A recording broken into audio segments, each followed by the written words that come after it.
सर्वांना नमस्कार. ऑफिसवाला लव विथ टशन या स्टोरीचे 94 एपिसोड यापूर्वीच अपलोड केलेले आहेत. कृपया ते सगळे एपिसोड ऐकण्यासाठी आपल्या चॅनलला भेट द्यावी. अतुलनं आता नैनाला बर्थडे विश करण्यासाठी स्टेजवर बोलवलं आणि नैना फारच तोऱ्यामध्ये मधूच्या समोरून तिला ॲटिट्यूड दाखवत स्टेजवर आली आणि अतुल म्हणाला, आज मी माझी मुलगी आणि माझा होणारा जावई यांच्यासोबत तुला बर्थडेच्या शुभेच्छा देणार आहे. आणि त्यानं मधूला आणि संग्रामला हाक मारली आणि म्हणाला, स्टेजवर या. आणि हे ऐकून नयनाला खूप मोठा धक्का बसला आणि आपण हे काय ऐकतोय आणि काय बघतोय यावर तिचा विश्वास बसेना. मधू चक्क अतुल सरांची मुलगी, हे कसं शक्य आहे? आता संग्रामसुद्धा घाबरत होता. मधू इतक्या मोठ्या पर्सनॅलिटीची मुलगी आहे हे ऐकून त्यालासुद्धा धक्का बसला होता आणि तिच्या तुलनेत त्याचं अस्तित्व नाममात्र होतं, अगदी क्षुल्लक. आणि आता तो स्टेजवर यायला नको म्हणत होता, पण मधूनं आता त्याचा हात पकडला आणि त्याला स्टेजवर घेऊन आली. आणि तिने नयनाकडे हसून बघितलं आणि नयना मात्र मधूकडे थक्क होऊन बघत होती. आणि तिनं तिचा रुमाल काढला आणि घाम पुसायला सुरुवात केली. मधूनं तिच्याकडे बघितलं आणि म्हणाली, आय थिंक तुम्ही घाबरलाय, राईट? बट डोंट वरी, मी कोणी वाघीण नाही जे तुम्ही मला इतकं घाबरता. मी तीच आहे मधू, संग्रामची गर्लफ्रेंड. अँड डोंट वरी, मी या पार्टीमध्ये विदाउट इन्व्हिटेशनची अजिबात आलेली नाही. त्यामुळे मला इथून हाकलून देण्यासाठी तुम्हाला काहीही त्रास घेण्याची गरज नाही. आणि हे ऐकलं तसं अतुल लगेच म्हणाला, व्हॉट? मधू, हे तू काय बोलतेस? तुला या पार्टीतून हाकलून देण्याचा प्लॅन होता का? आणि आता मधू काहीतरी बोलणार इतक्यात मिस्टर दळवी मध्ये पडत म्हणाले, no no no Shrivastava sir, अहो असं कसं होईल? ती तुमची डॉटर आहे आणि आमची स्पेशल गेस्ट आहे. आणि मधून आता नयनाकडे बघितलं. नयना अजूनही घाबरलेलीच होती. तिला अजून विश्वासच बसत नव्हता आणि ती घाम पुसतच होती. आणि मधू म्हणाले, डॅड, तुम्हाला माहीत नाही तर मी सांगते. ॲक्च्युली इथे ना, मी तुमची मुलगी आहे ही ओळख आत्ता झाली, पण त्याही आधी मी यांना खूप चांगलं ओळखते. ॲक्च्युली मिसेस नयना संग्रामच्या वहिनी आहेत आणि त्या मला काही खास पसंत करत नाहीत संग्रामसाठी. हो ना? मी बरोबर बोलते ना संग्राम?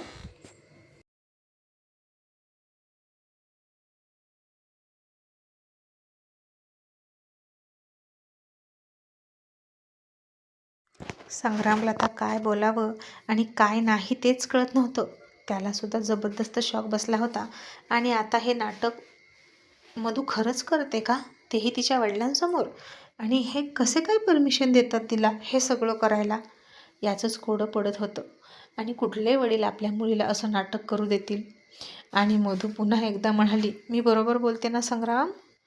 तुझ्या घरचे मला पसंत करत नाहीत, हो ना? तशी नयना अडखळत अडखळत म्हणाली, ते ॲक्च्युली असं म्हणून पुन्हा गप्प बसली. आणि अतुल म्हणाला, मधू बेटा सोड ना ते, तुम्हा दोघांचं एकमेकांवर प्रेम आहे ना, मग इतरांचा विचार करायचा नाही. आणि मिस्टर दळवी, कॉंग्रॅच्युलेशन, आपण आता रिश्तेदारसुद्धा होतोय. तुमची मुलगी माझी मुलगी एकाच घरात राहणार आहेत. आणि आता हे ऐकून दळवीला किती आनंद झाला होता हे सांगायला नको. कुठून कुठून दुरून दुरून अतुलसोबत संबंध जोडायला मिळतोय हेच तो बघत होता. आणि आता इतके जवळचे संबंध जुळत आहेत म्हटल्यावर तो डिम्पलचं संग्रामसोबत लग्न लावायचं हा त्यानं पकडलेला हट्ट विसरूनच गेला. आता संग्रामचे मम्मी पप्पा जितेंद्रसुद्धा थक्क झाले होते. आणि अतुल हसून म्हणाला, मधू, तू माझी तुझ्या बॉयफ्रेंडसोबत भेट घालून देणार आहेस की नाही? आणि मधू म्हणाली, ऑफकोर्स डॅड. आणि नयना मध्येच, म्हणजेच अगदी बर्थडे गर्ल आहे म्हणून मध्ये उभं राहिली होती. आणि तिथे उभा असलेल्या नयनाला डॅशिंग लुक देत मधू म्हणाले, एक्सक्यूज मी, थोडं बाजूला येतेस का? मला तिथं संग्रामला उभा करायचा आहे. आणि आता नयनाच्या थोबाडीत दिल्यासारखंच झालं. आणि हे ऐकून जितेंद्रला फार बरं वाटलं. मगाशी त्याचे मम्मी पप्पा गेटमध्ये आले तर नयना आणि तिच्या डॅडीनं त्यांना किती अपमानित केलं, कोपऱ्यात पाठवलं. मग आता जेव्हा त्यांच्यापेक्षा कोणीतरी स्ट्रॉंग व्यक्ती इथे येतो तेव्हा आता त्यांना असंच बाजूला करत होतं. आणि जितेंद्रला यासाठी आनंद होत होता की संग्राम ज्याला नैना सतत पाण्यात बघून खाली बघायला लावायची, त्याच संग्रामकडून आता नैनाचा अपमान होतोय. आणि जितेंद्र मनात म्हणाला, नैना, सगळ्यांचे दिवस येतात, लक्षात ठेव.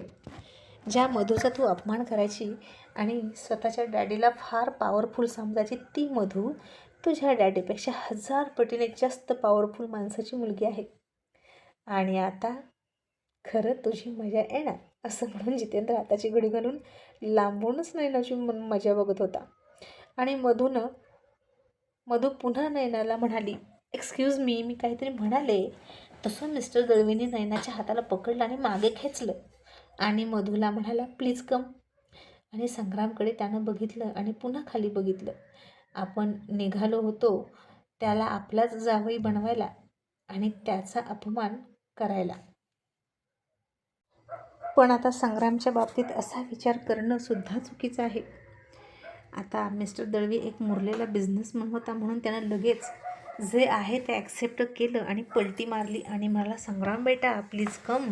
अरे मला माहीतच नव्हतं की मधू श्रीवास्तव सरांची मुलगी आहे आणि तू त्यांचा होणारा जावई. नाहीतर मी. इतक्यात मधू त्याला अडवत म्हणाली, नाहीतर काय अंकल, नाहीतर तुम्ही तुमचे शूज त्याला पुसायला सांगितले नसतेच ना? आठवतं ना तुम्ही त्याला तुमचे शूज पुसायला लावले? आणि आता नैनाचे डॅडी खाली बघायला लागले आणि चक्क ते आता सॉरीच बोलणार. इतक्यात नैना म्हणाली, डॅडी तुम्ही का त्याची माफी मागताय? त्याची इतकी लायकी आहे का जर तुम्ही त्याची माफी मागाल? कारण तो यांचा जावई होणार आहे, अजून झाला नाही, त्यामुळे त्याला घाबरायची गरज नाही. आणि हे मधून ऐकलं, अतुलनं सुद्धा ऐकलं आणि अतुल मनातच म्हणाला, ओ वाव, स्मार्ट लेडी, चलो लगे हात तुम्हारी ये भी इच्छा पूरी करते है. आणि अतुलने आता, हे young man, how are you, असं म्हणून संग्रामचा हात पकडून जवळ ओढून घेतला आणि नैना थोडी पलीकडे सरकली. संग्राम आता घाबरला आणि भिजलेल्या उंदरासारखा अतुल समोर उभा राहिला. आणि समोरून बघणाऱ्याला अजिबात हे पटत नव्हतं की संग्रामसारखा मुलगा मधूचा नवरा, अतुलचा जावई. अलिबाबाची गुहा सापडावी असं झालं होतं संग्रामच्या बाबतीत, असं बघणाऱ्याला वाटायचं. आणि मग अतुल मोठ्यानं म्हणाला, hello everyone, meet my in future son in law. आणि हे ऐकलं तसं मधूसुद्धा चक्रावली आणि हळूच म्हणाली, डॅड हे सगळं नाटक आहे, तुम्ही सगळ्यांसमोर कशाला बोलता? डॅड हे फक्त आपल्यात राहू द्या ना. आणि अतुल पुन्हा हसून म्हणाला, मधू आता या नाटकाचा मी पण हिस्सा आहे ना, मग बोलू दे ना, त्याशिवाय ते खरं कसं वाटेल? आणि मग मधूच म्हणाली, डॅड हा संग्राम आणि संग्राम हे माझे डॅड. आणि आता यांच्याबद्दल मी वेगळं काही सांगू तुला, सगळं तुला कळलेलंच आहे की ते कुठे काम करतात. आणि संग्राम आता खाली वाकला आणि अतुलच्या पाया पडत म्हणाला, good evening sir, glad to meet you. आणि त्याचं वागणं बघून अतुलला तो संस्कारी वाटला आणि अतुल म्हणाला, अरे असं नाही, गले मिलो यार, मी सगळ्यांना असाच भेटतो, मग जावायला का नाही भेटणार? असं म्हणून संग्रामला त्यानं मिठीत घेतला हसूनच. संग्रामसुद्धा त्याच्या गळ्यामध्ये पडला आणि त्याला खूप छान वाटलं अतुलला भेटून. त्याच्या इतक्या मनमोकळ्या आपुलकीच्या वागण्यानं संग्रामचं दडपण पूर्ण नाहीसं झालं. आणि मग अतुल म्हणाला, सो ज्याच्यासाठी तुम्हाला इथे बोलवलं ते करूया. Mister Dalvi, please come with your daughter. पण आता नैनाला पुढे येऊ वाटेना, कारण ती घाबरलेलीच होती. आणि आता मधू गाड्यांवर गाड्या कशी आणायची हे तिला कळायला लागलं. मग आता नैना पुढे आली आणि तिच्या हातामध्ये मधू बुके देत तिला बर्थडे विश करायला जाणार. इतक्यात अतुल म्हणाला, एक्सक्यूज मी, तुम्ही पार्टीमध्ये माझं तर स्वागत केलं, पण माझ्या मुलीचं आणि जावयाचं स्वागत केलंच नाही.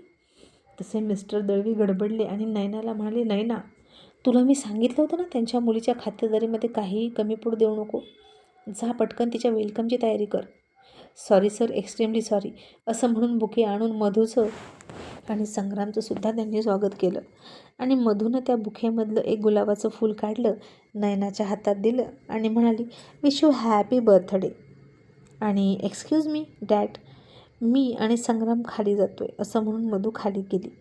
मग अतुलसुद्धा थोड्या वेळाने त्या दोघांना जॉईन झाला. आणि आता संग्रामचे मम्मी पप्पा पुन्हा तिथून उठले आणि मधूच्या वडिलांची चापलुसी करण्यासाठी तिथे आले. आणि अतुलकडे ते येत असताना नैनाचे वडील त्यांना म्हणाले, तुम्ही त्यांच्याकडे जाऊ शकता. कशाला निघालात? तुम्हाला बघितलं तर ते ओरडतील. हा काय तुमचा अवतार? आता मधूनं ते लांबूनच बघितलं आणि म्हणाले, एक्सक्यूज मी अंकल, त्यांना येऊ द्या. तसे संग्रामचे मम्मी पप्पा तिथे गेले आणि मधू म्हणाली, डॅड, हे संग्रामचे मम्मी पप्पा. आता संग्रामच्या मम्मी पप्पाला वाटलं की अतुल सगळ्यांसोबत इतका चांगला बोलतोय, मग आता संग्रामला त्यानं जावई म्हणून ॲक्सेप्ट केलं तर आम्हालासुद्धा गळ्यात पडून भेटेल. पण अतुल म्हणाला, मधू, मी त्यांना नंतर भेटतो, सध्या मला संग्रामसोबतच गप्पा मारायच्या आहेत. तसे संग्रामचे मम्मी पप्पा तोंड पाडून परत गेले. आणि खरं तर अतुलला असे आईवडील आवडले नाहीत जे स्वतःच्याच मुलाला विकायला बघतात आणि त्याच्या रंगावरून त्याचा द्वेष करतात. जर आईवडिलांनीच असं केलं तर त्या मुलांना बाकीचेही तसेच करतील ना. आणि जशी प्रतिमा संग्रामच्या आईवडिलांची अतुलच्या मनात होती ते अगदी तसेच होते. आणि संग्राम अतुल समोर बसला होता आणि अतुल मधूला म्हणाला, मधू बेटा, मी संग्रामसोबत त्याच्या एकट्याशी बोलू शकतो का? मग मधू म्हणाली, येस डॅड. आणि ती तिथून तिचा फोन काढून बाजूला गेली. आणि इकडे नैना तिच्याकडे तोंड पाडून बघत होती. आता डिंपल आली नैनाकडे आणि म्हणाली, नैना दी, अगं हे काय आहे? ही मधू एकदम तुझ्या डोक्यावर येऊन बसली. आणि नैना म्हणाली, हो ना अगं, इतके महिने झाले मी हे प्लॅन करत होते, संग्रामचा स्वाभिमान पायदळी तुडवण्यासाठी. त्याला चप्पल उचलायला लावली, त्याला नोकरासारखा वागवला, पण त्याचा ॲटिट्यूड कमी होत नाही. आणि आता ऐन वेळेस या मधूने येऊन सिक्सर मारला आणि माझं सगळं स्वप्न पत्त्यांचा बंगला कोसळावा तसं कोसळलं. त्या दोघी आता अशा गप्पा मारत होत्या, इतक्यात भाऊ करून मधू तिथं आली. दोघेही दचकले आणि मधू म्हणाली, काय झालं, इतक्या का घाबरलात? मला घाबरलात का? डोंट वरी, खरंच मी वागेन नाही. मी तीच मधू आहे जिला तुम्ही धक्के मारून इथून हाकलून देणार होता. आणि नैना, तू मला चॅलेंज केलं होतं ना की तू मला इथून हाकलून देशील. आणि मी तुला चॅलेंज केलं होतं की तू मला या पार्टीमध्ये स्पेशल गेस्टच्या चेअरमध्ये स्वतः होऊन बसवशील. आणि बघ, मी माझं चॅलेंज तर पूर्ण केलं. मग आता तू केव्हा तुझं चॅलेंज पूर्ण करतेस आणि मला इथून हाकलतेस? कमॉन, पकड माझा हात आणि इथून मला हाकलून दे. आणि नैना आता खाली बघायला लागली आणि मधू हसूनच म्हणाली, काय झालं, तुझी सगळी अक्कड मिजाज चिरली का? आणि मलाही तेच हवं होतं. तुला इतकी उंच उंच आकाशात उडू द्यायची आणि नंतर एकदम तोंडावर आपटवायची. आणि अशी आपटवायची की पुन्हा तू तोंडवर नाही काढलं पाहिजे. हेच तर हवं होतं मला. आणि आता शब्द खरा करण्याची बारी तुझी. मी संग्रामची गर्लफ्रेंड आहे म्हणून इथून तू मला हाकलून देऊ शकत नाही. पण अतुल सरांची मुलगी आहे म्हणून खातिरदारी करणार होतीस ना माझी, तर आता तू माझी खातिरदारी कर. बापाच्या जीवावर कसं मिजाज करायचं आहे ना, आता ते मी तुला दाखवून देते. आणि माझ्या आणि संग्रामच्या सर्व्हिसमध्ये काहीच कमी पडलं नाही पाहिजे, नाहीतर याचा सरळ सरळ थेट परिणाम तुझ्या डॅडीच्या बिझनेसवर होऊ शकतो. तुला कळते ना मी काय म्हणते? तशी नैना घाबरली. तिचा तर अजून बर्थडे गर्ल म्हणून केकसुद्धा कट करायचा सुद्धा राहिला होता. मग आता काही वेळानं केक कट केला. मधू संग्राम एका टेबलजवळ बसले आणि अतुलसुद्धा त्यांच्यासोबत बसला. सगळ्यांचा डिनर सुरू झाला. मिस्टर दळवींनी सांगितल्याप्रमाणे तो आणि नैना आता त्यांना काय हवं नको ते बघत होते. आणि त्या दिवशी तिचे डॅडी घरी आल्यावर नैनाने संग्रामच्या मम्मीला कशी पळवली होती तशी आता मधू तिला पळवत होती. ज्यूस हवा, सॅलड हवं, पाणी हवं असं सारखं म्हणायची.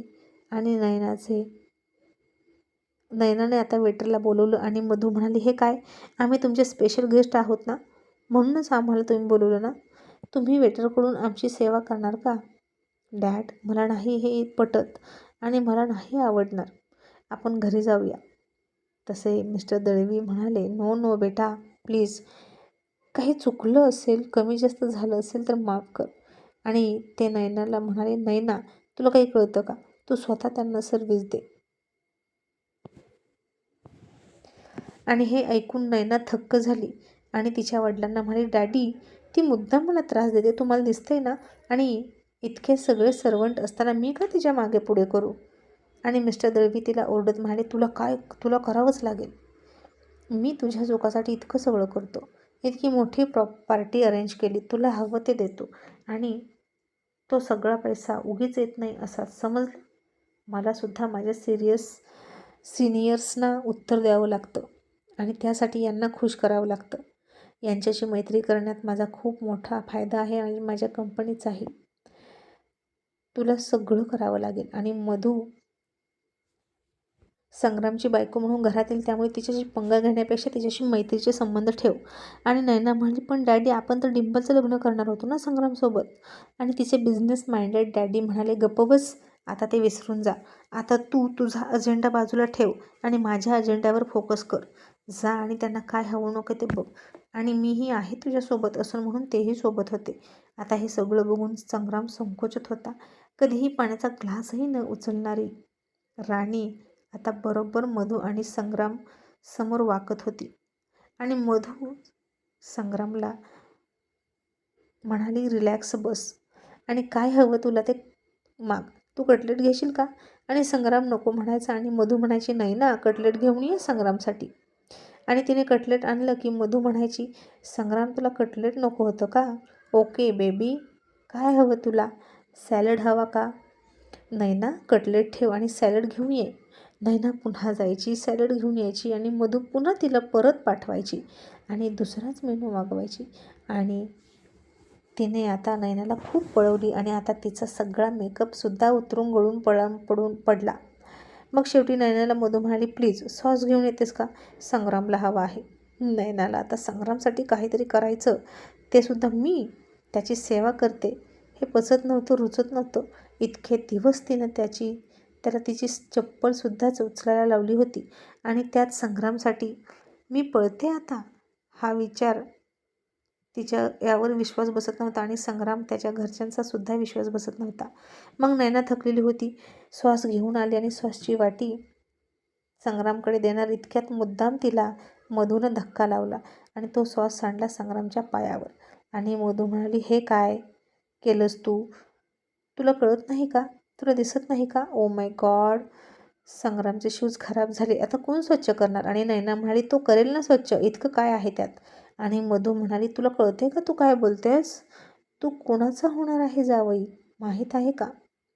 आणि त्याचा शूज तर तू खराब केलास, मग तू पुसून दे. आणि जर तुला पुसायचं नसेल तर तुझ्या डॅडीला पुसायला लाव. आणि आता हे ऐकलं तसं नैनाला राग आला. तिचे डॅडी थक्क झाले आणि मधू आता चक्क सरळ सरळ बदला घेते हे कळत होतं.